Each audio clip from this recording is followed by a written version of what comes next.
चे अध्यक्ष आदरणीय अजितदादा, आमचे राज्याचे निवडणूक प्रमुख धनंजयजी मुंडे, संजयजी बनसोडे, रुपालीताई चाकणकर, अविनाश यादव, सर्व प्रवक्ते, आपण सर्व पत्रकार मित्र, वाहिन्यांचे प्रतिनिधी,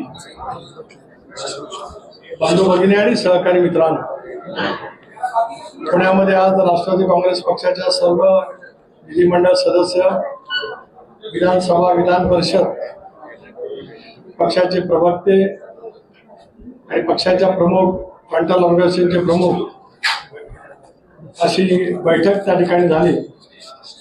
आगामी येणाऱ्या लोकसभेच्या निवडणुकीच्या निमित्ताने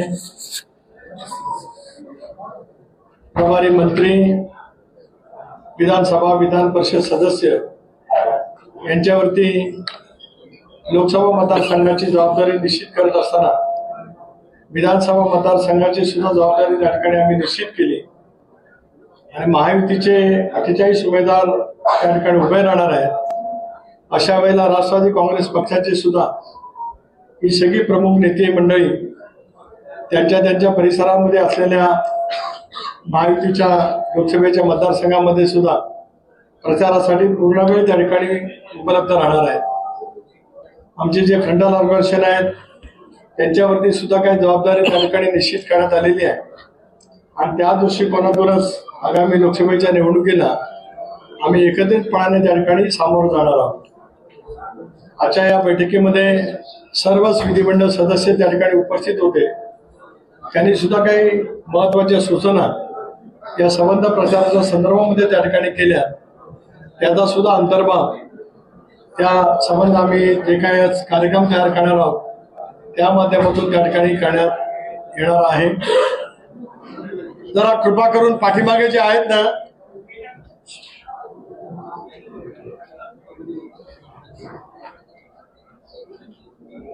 अशा पद्धतीने एक प्रचाराची रूपरेषा त्या ठिकाणी ठरवण्यात आलेली आहे. 2 दिवसामध्ये कदाचित महायुतीची एकत्रित पत्रकार परिषद त्या ठिकाणी निश्चितपणाने होईल. त्यावेळेला सुद्धा आपल्या मार्फत एकंदरीत जे काही महाराष्ट्रामध्ये महायुतीचं जागा वाटप असेल, इतरही काय बाबतीमध्ये असेल, ती सुद्धा माहिती त्या ठिकाणी ठेवण्याचा प्रयत्न केला जाईल. मला असं वाटतं पहिल्या टप्प्यातील अर्ज भरण्याचा प्रक्रियेचा दिवस हा उद्याचा अंतिम आहे आणि उद्या दुसऱ्या टप्प्यातील सुद्धा नोटिफिकेशन त्या ठिकाणी जाहीर होणार आहे. 1, 2, 3, 4, 5 अशा 5 टप्प्यामध्ये महाराष्ट्रामध्ये या लोकसभेच्या निवडणुका त्या ठिकाणी होणार आहेत. उद्याही काही महत्वाच्या नेत्यांची सुद्धा बैठक दादांच्याच उपस्थितीमध्ये काही वेगवेगळ्या विधानसभा लोकसभा निवेदन करायचं होतं. मी आता दादांना विनंती करतो की त्यांनी आपल्याशी या ठिकाणी संबोधित करा. नमस्कार.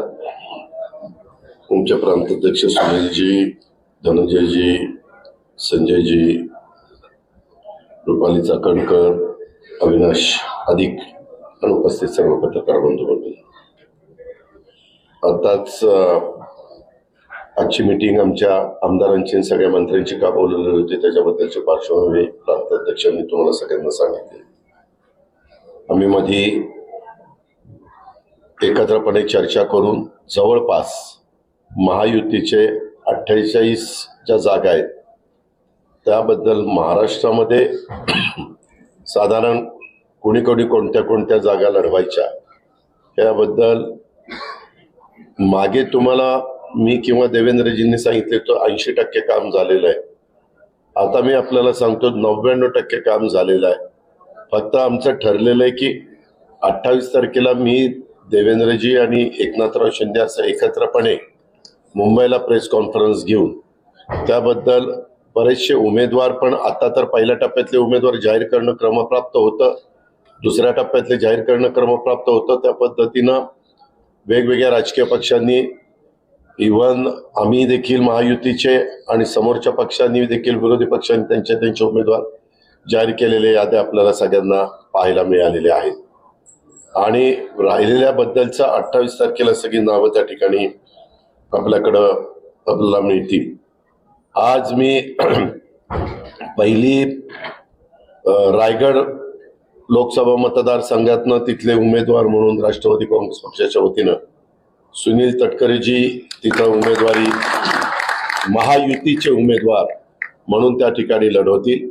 यामध्ये भारतीय जनता पक्ष, शिवसेना, राष्ट्रवादी काँग्रेस पक्ष, तसंच आठवले साहेब, तसंच कवाडे साहेब, तसंच सदाशिवराव खोत, तसंच रासपचे महादेव जानकर, तसंच विनय कोरे, कवाडेंचं नाव सांगितलं, असे सगळे मिळून खरात, सचिन खरात, असे सगळे घटक पक्षाचे, आमचे मित्र पक्षाचे सगळे सहकारी मिळून आम्ही ह्या 48 जागा महाराष्ट्रातल्या लढवतोय. काही काहींनी फॉर्म पण भरलेले आहेत. आज देखील काही भागामध्ये फॉर्म भरण्याच्या करता स्वतः देवेंद्र फडणवीस साहेब विशेषतः विदर्भामध्ये गेलेले आहेत. कारण तुम्हाला माहिती आहे, पहिल्या टप्प्यामध्ये विदर्भातल्याच निवडणुका आहेत आणि बाकीच्या संदर्भामधला इतर जागा या 28 तारखेला मी आपल्याला त्याच्या संदर्भात सांगेन.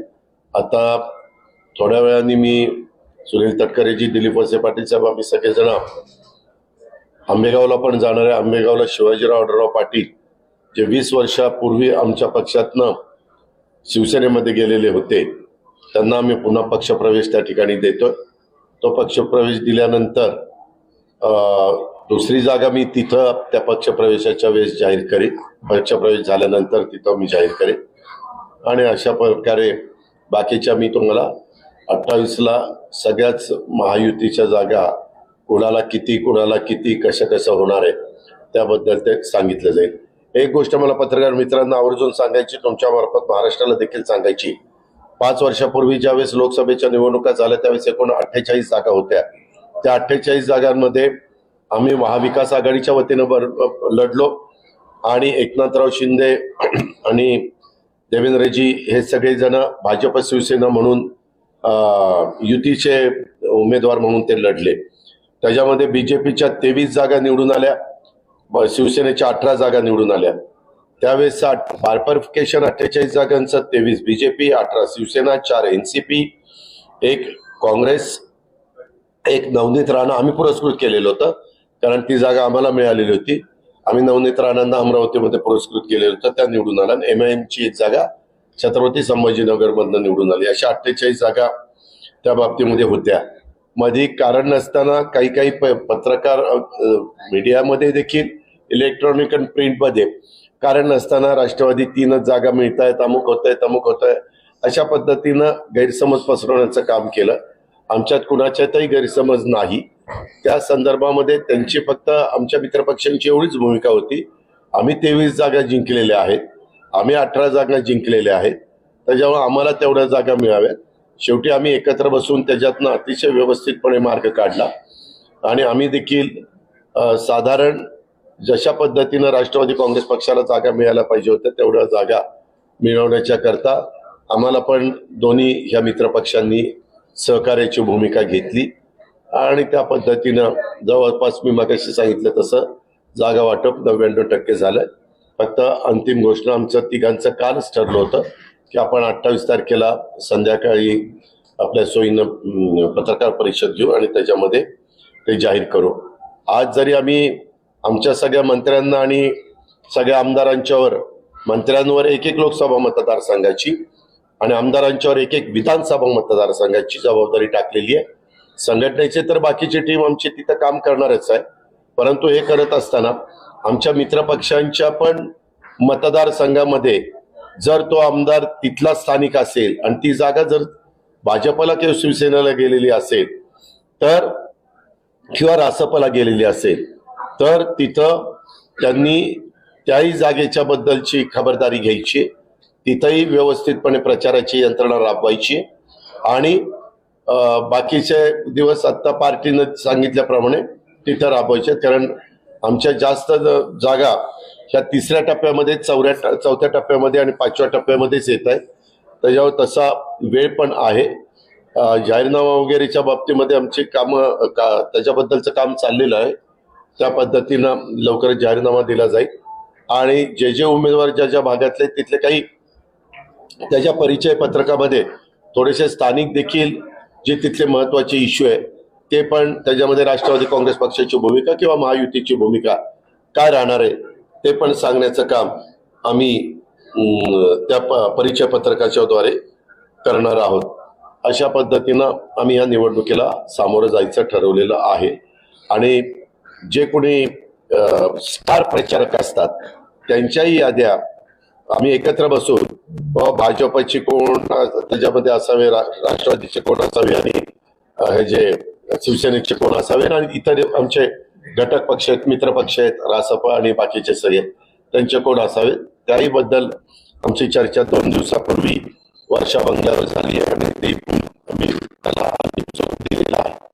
आमच्या निवडणुकीचे प्रमुख म्हणून महाराष्ट्रामधली जबाबदारी राष्ट्रवादी काँग्रेस पक्ष म्हणून धनंजय मुंडे यांच्यावर दिली आहे.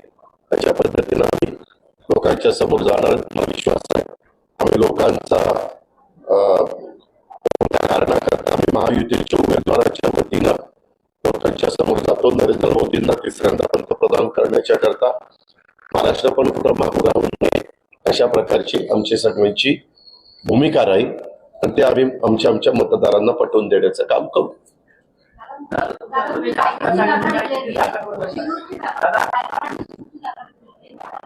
रायगड ही शिरूरची नाही, रायगडची डिक्लेअर केली. शिरूरची त्या कार्यक्रम झाल्यानंतर करणार आहे. जरा बारामतीचा सस्पेन्स ठेवतो ना, कारण तुम्ही सारखं काही पण आम्हाला पण मलाही ऐकायला बरं वाटतं. अरे वा हे आता नाव आलं का, अरे वा आता हे नाव आलं का. त्याच्यामुळे तुम्ही काळजी करू नका. व्यवस्थितपणे आणखीन बरं वाटू व्यवस्थितपणे 28 तारखेला देतो. पण तुमच्या मनात जे नाव आहे तेच नाव तिथे येणार आहे.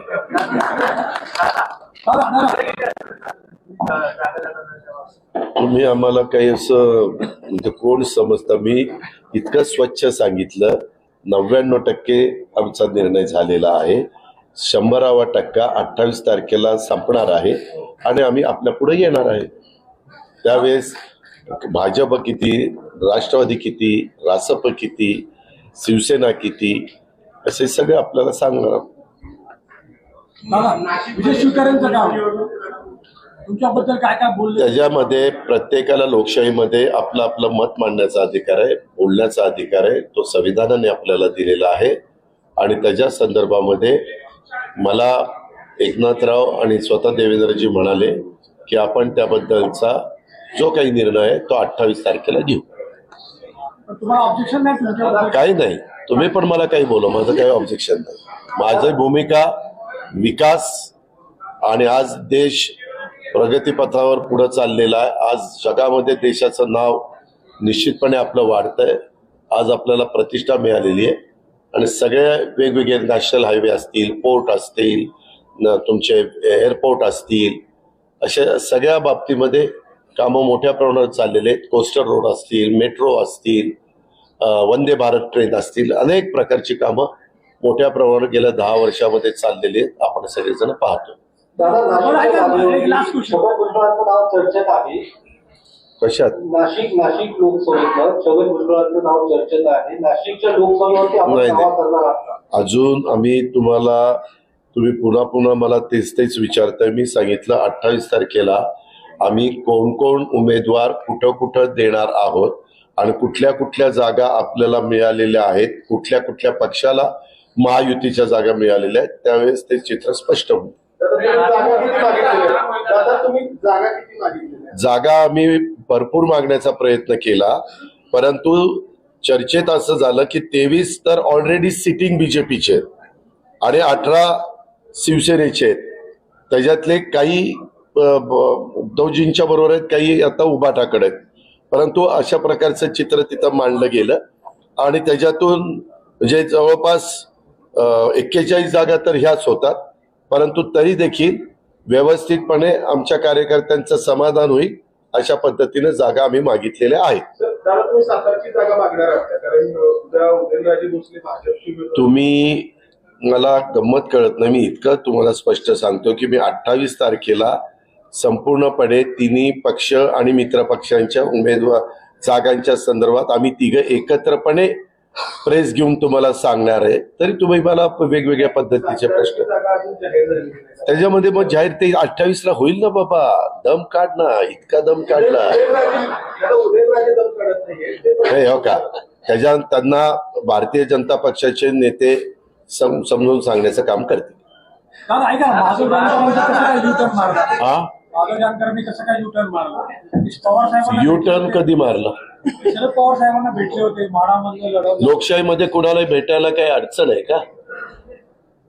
उद्याच्याला कोण कोणाला भेटलं, आम्ही पण कोणाला भेटलो म्हणजे काय आम्ही गेलो का? नाही, ते पवार साहेबांनी सांगितलं होतं माडा त्यांना देणार म्हणून. तर त्यांना कुणी सांगितलं होतं? अजितनं नव्हतं सांगितलं. ज्यांनी सांगितलं त्यांना विचारा. हा, परत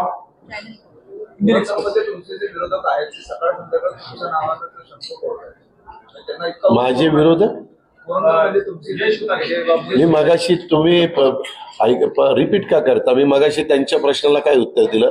मला त्याच्याबद्दल कुठली कॉमेंट्स, त्या वक्तव्याबद्दल कुठली कॉमेंट्स करायची नाही. काय कॉमेंट्स करायचे तो तर माझा अधिकार आहे. No comments.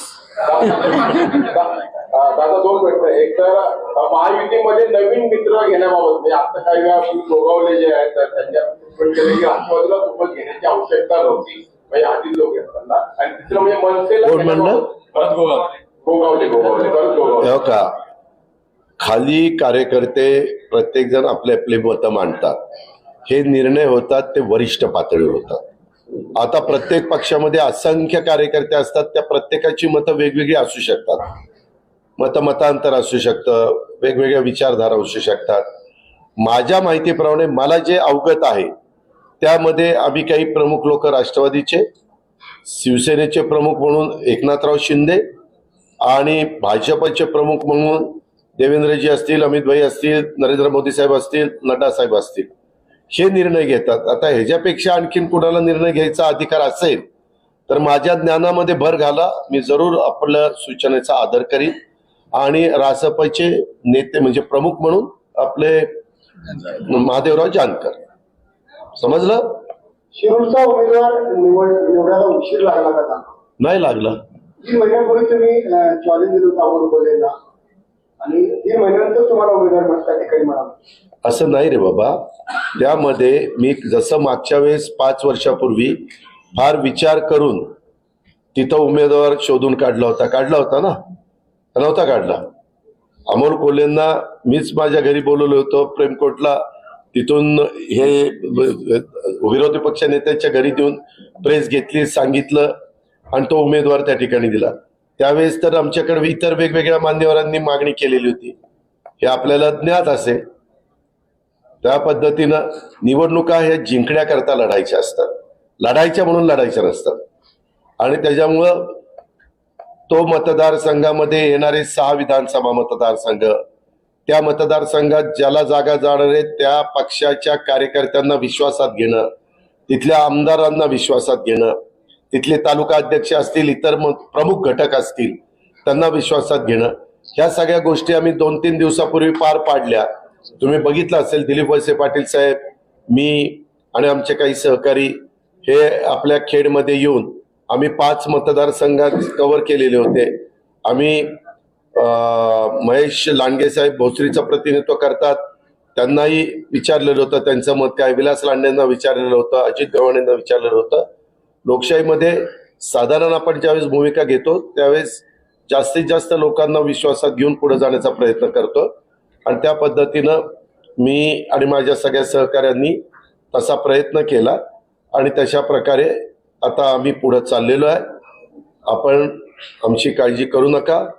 आम्हाला फक्त शुभेच्छा दिल्या तर धन्यवाद. नमस्कार. आपल्या सर्वांची मनस्वी राष्ट्रवादी काँग्रेस पक्षाच्या वतीनं आभार व्यक्त करतो. सर्व पत्रकार बंधू भगिनींचे मी मनापासून या ठिकाणी आभार व्यक्त करतो. धन्यवाद.